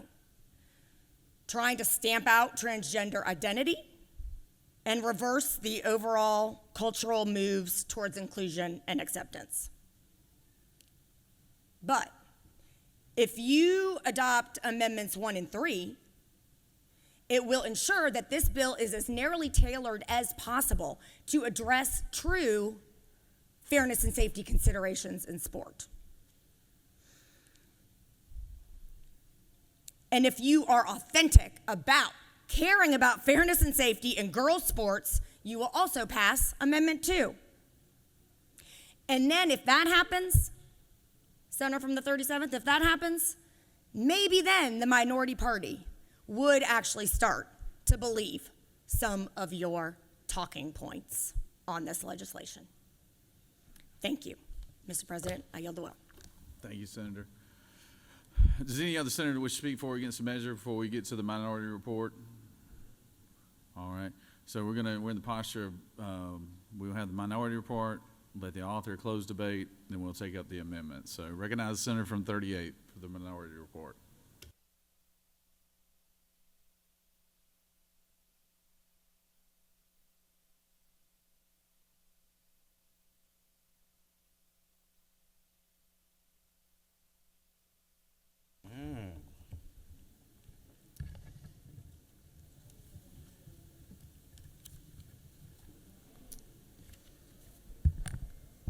Thank you, Mr. President.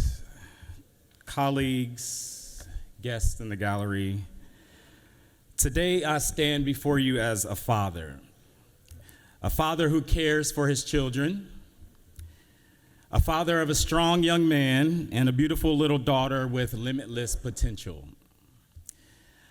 I know that whatever she does, Brooklyn will make me the proudest girl dad in the world. My love for her is what brings me to this well today.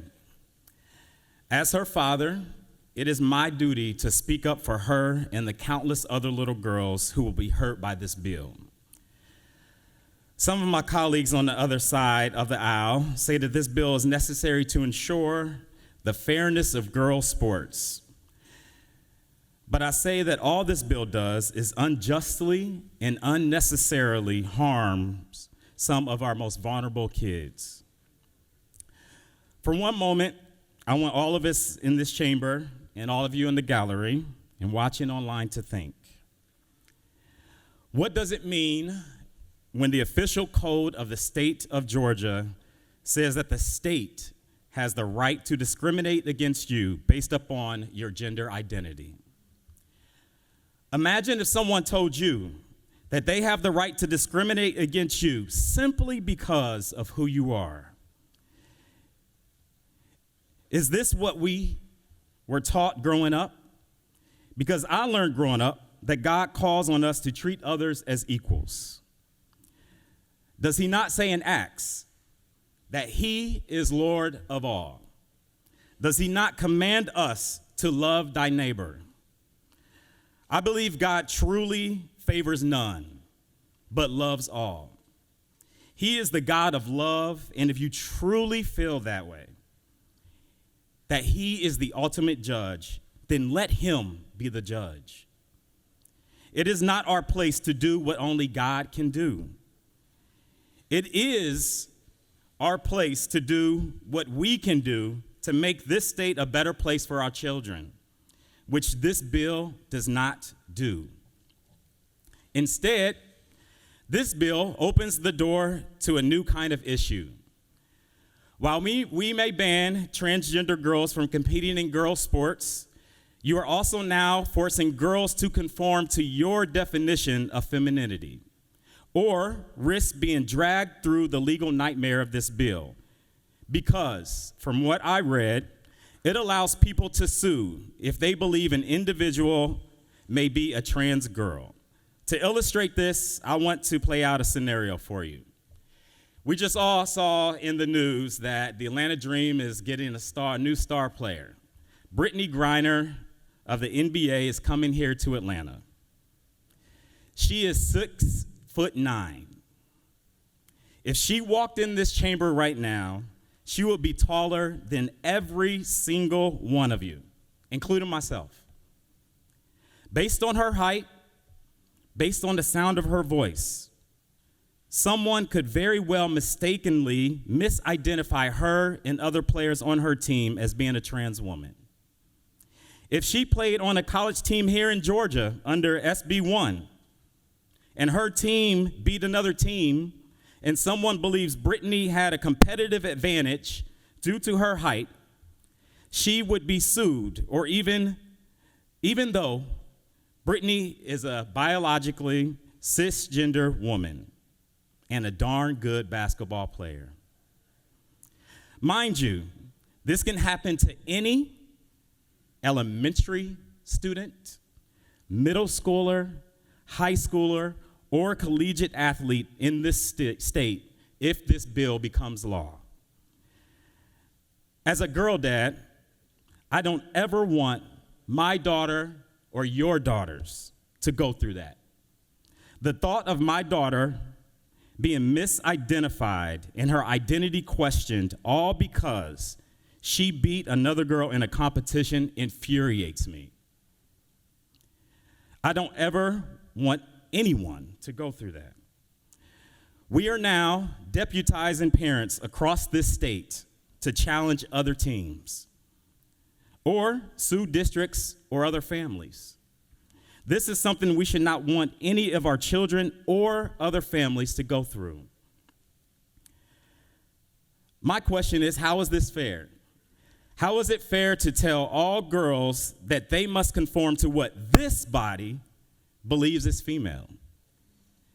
You can't tell me it is, because it is not fair. It is unfair to tell anyone how to live their lives. So why are we telling trans people how to live theirs? I hear my colleagues on the other side say that we ought to have less government in our lives. So I ask my colleagues this: is this really getting government out of our lives? Or is this putting government where you want it to be? In the bathroom, in the locker room? Because I'll tell you where the government needs to be. It needs to be in our classrooms, ensuring our kids are learning. The #1 state to do business is an amazing title. We say it almost every day. I've heard it since I've been here.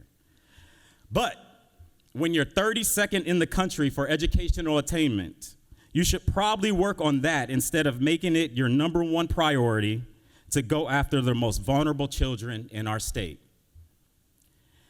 Imagine how our trans youth must feel right now. Imagine how they feel as we sit here debating their right to exist instead of addressing the critical learning needs in this state. Imagine how these kids, who make up less than 1% of the population in our state, not just athletes, they make up less than 1% of all children in this state. Imagine how they will feel if we pass this bill. So please consider this. Trans youth are already considered most likely to commit acts of self-harm, which is only going to be made worse by bills like this. There are transgender kids out there who are listening as we signal to them that their existence as human beings is practically illegal in this state. No matter what you believe, can't we all agree that everyone has a right to exist as themselves? We even heard today, nobody wants bullying in this state. If we can agree on that, then I see no reason to pass this bill. I speak often about how I want to do this work to help the children in our state, because I know our children are our greatest responsibility. And I assure you, the minority party did not ask for this fight. We are not playing party and identity politics. We didn't ask for this. At the end of the day, when we leave this building, we must carry with us the question: how will the work I've done today impact the world our children will inherit tomorrow? Because we can discuss and debate this bill and contrasting bills, but at the end of the day, our trans youth will live in a world where their very existence is denied by law. So right now, I want to speak directly to our trans youth and their families. No matter what happens in this chamber today, keep fighting, because you matter. Let your voice be heard and know that you are loved. And most importantly, no matter what anyone tells you, know that you belong in this world. To my colleagues here in this chamber, I want you to remember something. Our trans kids are listening. They're watching. They are listening to this speech, hoping and praying that you will think of them as you push your buttons today. That you will remember that they are our most vulnerable population. That they need your support, not your judgment. That you literally have their lives in your hands. And think about our little girls. Do we really want them to live in a world where they can be accosted by adults because they are misidentified? It has happened. There are documented cases where this has happened.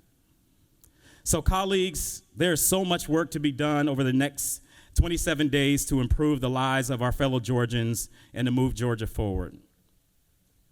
Please don't start by moving us 2 steps backwards on civil rights. Pastor Bryant this morning said that we should be asking ourselves 3 questions. Is it right?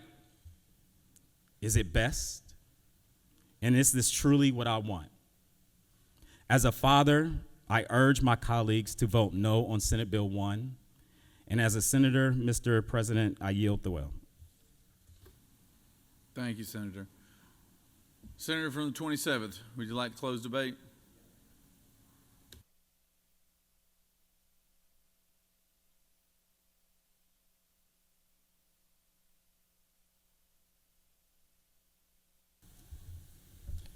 Thank you, Mr. President. Colleagues, I certainly appreciate both the thoughtful and respectful debate that we've had around this topic. This is an important topic. There are obviously passions on both sides of this issue. A couple of things I heard that I just want to take a second to respond to, and a couple of things I really didn't get into when I first spoke that I would like to highlight as well. The senator from the 55th asked me a question earlier and around basically the how often does this happen, how much is this happening. The minority report gets to this as well. It references a hammer in search of a nail. It references at the very end, despite all these problems, the majority, as usual, marches to the beat of Trump's drum, working on problems that have already been solved and leaving Georgia's real problems unsolved. What's the problem? What was the problem that was already solved? The problem that was already solved was male participation in female sport. And who solved it? Republicans. You all say that, well, if this just applied to high school and that we recognize this has been solved. Every member in this room who was here back in 2022 voted against us deferring it to the Georgia High School Association. Now, not all of you were here then, but every one of you that were here then said that was a bad idea as well. Governor Kemp on signing day walked in this room at I think it was 10 o'clock at night, said we have to pass a women's sports bill. And so we did. Previously, by the way, in 2022, the Senate had passed a bill not to defer it, but to do essentially what we're doing in this bill. And the House thought that went through too far, and the House changed it.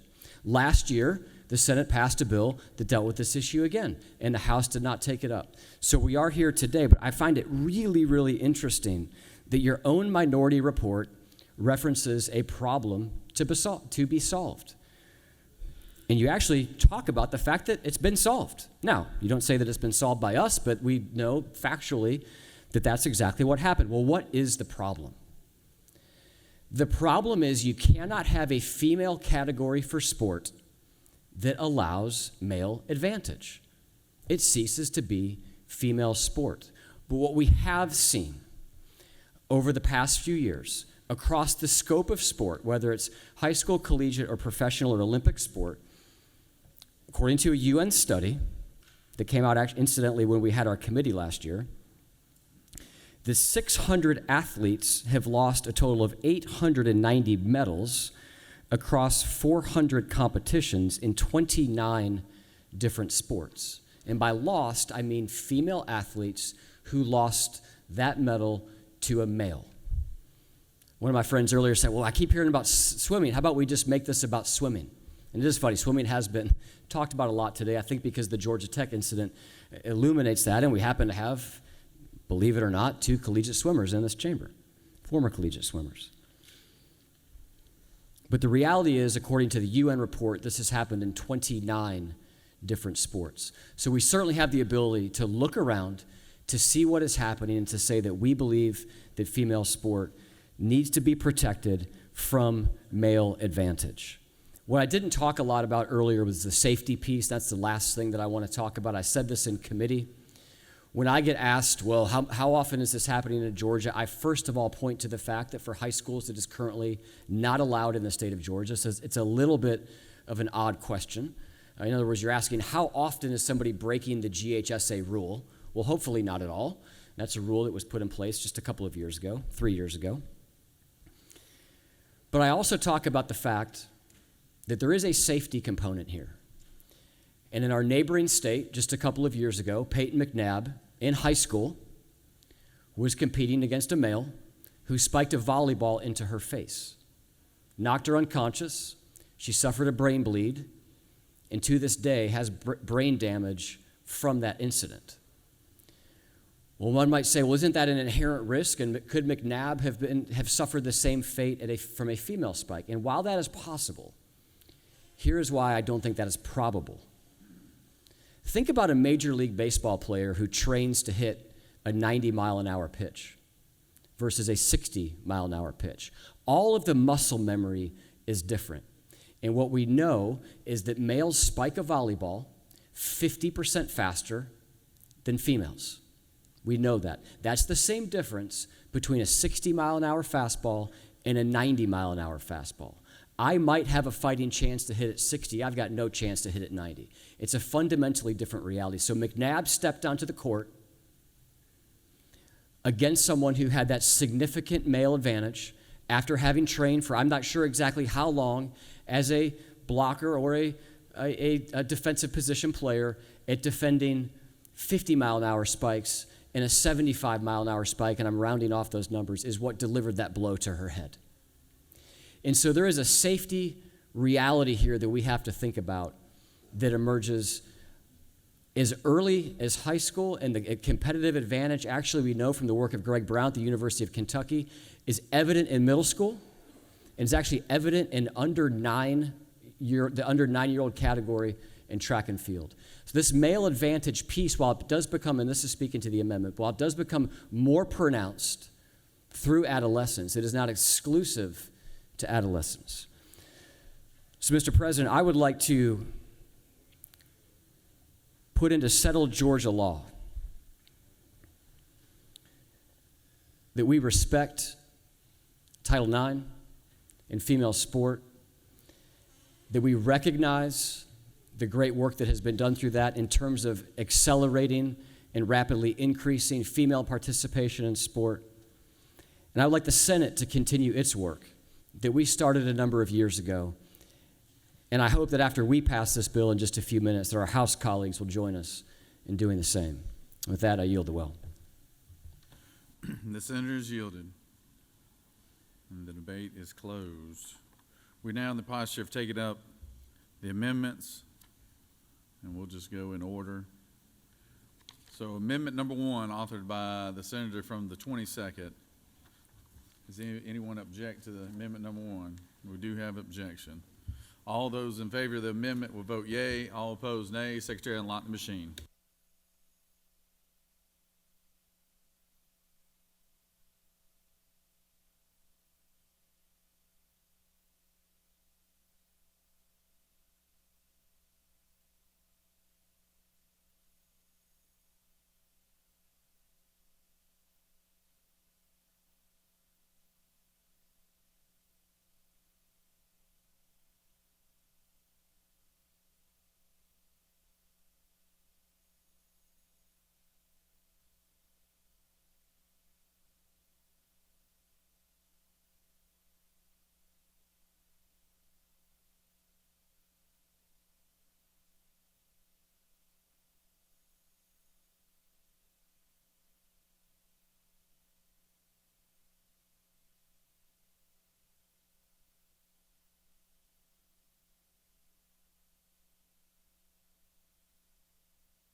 On adoption of amendment number 1, the yeas are 19, the nays are 32, and amendment number 1 has failed.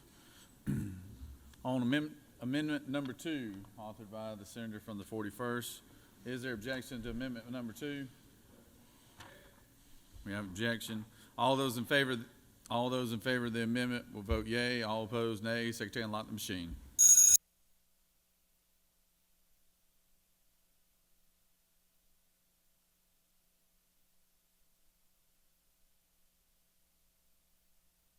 Senator from the 41st, for what purpose do you rise? Mr. President, isn't it true that if we press green on this, that we are truly bringing fairness to girls' sports? The senator's passionate about what she speaks. Senator from 36, for what purpose do you Parliamentary rise? inquiry. Isn't it true that we have an opportunity here to come together and truly demonstrate that we're going to seriously level the playing field for girls' sports in this state? Isn't that the opportunity before us now by pushing the green button? Senator is passionate about what she speaks.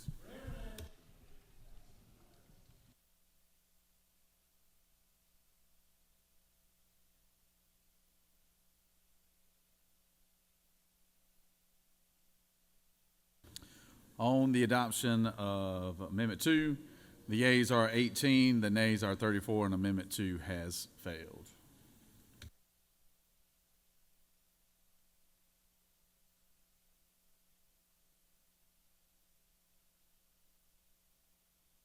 Senator from the 44th. Because Amendment 1 did not pass, I would like to move to withdraw Amendment 3A. Okay. Senator has moved that we withdraw Amendment 3A. 3A. Is there objection to that? Without objection, we withdraw. Moving on to Amendment number 3. Amendment number 3, authored by the Senator from the 44th. Is there objection to Amendment number 3? There is objection. All those in favor of the amendment will vote yea. All opposed, nay. Secretary, unlock the machine.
On the adoption of amendment number 3, the yeas are 19, the nays are 33, and the amendment has failed.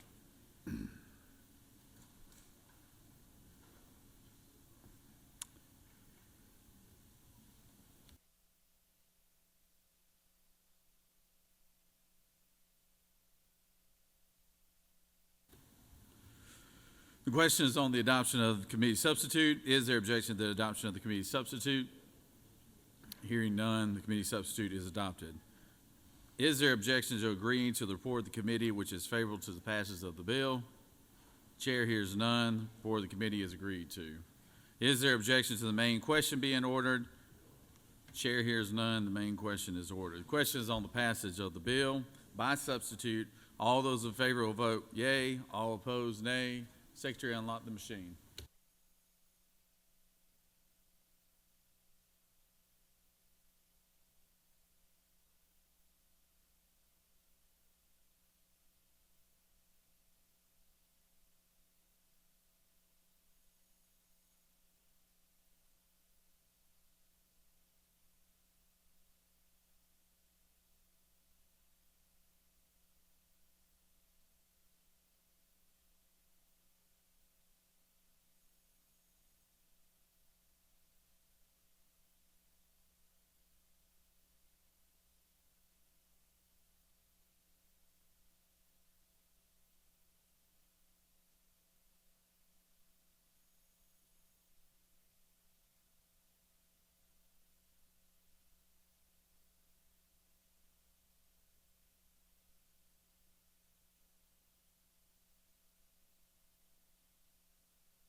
On the passage of the bill, the yeas are 35, the nays are 17, and this bill has received requested constitutional amendment, and it has passed.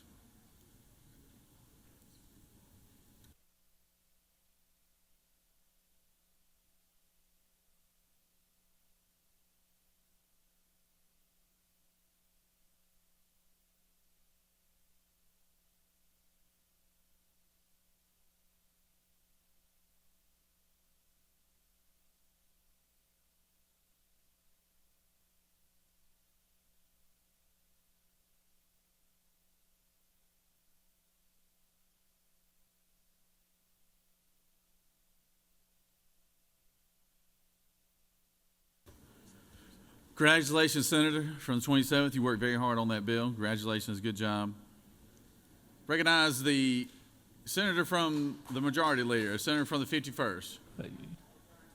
Thank you, Mr. President. I move that the Senate stand adjourned pursuant to Senate Resolution number 6 until 10 a.m. on Monday, February the 10th. The Majority Leader has moved.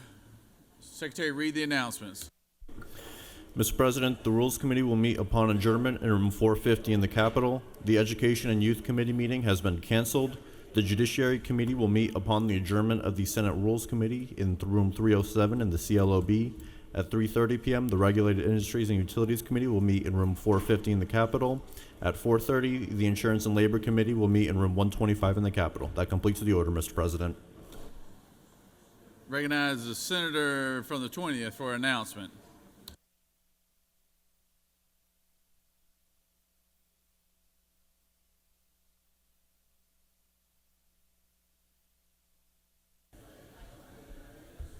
Thank you, Mr. President. Members of the Senate Insurance and Labor Committee, with the change in schedule and those of us that have other obligations this evening, we're going to cancel the meeting. The Insurance and Labor will be canceled, and we'll pick up next week. Thank you.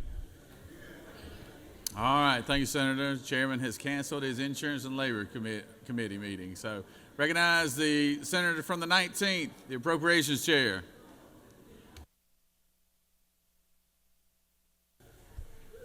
Thank you, Mr. President. As you know, because of the hard work of our friends across the hall in the House, we now have the budget, the amended budget here in the Senate. Please note that on your desk is a calendar of the subcommittee hearings. They begin Monday morning at 7 a.m. Monday morning, 7 a.m. will be your first subcommittee hearing for transportation. Thank you, Mr. President. I yield the well. Any other announcements? Chair hears none. The majority leader has moved that the Senate stand adjourned until Monday, 10 a.m. All those in favor of the motion will signify by saying aye. All those opposed, no. The ayes clearly have it. Have a good weekend.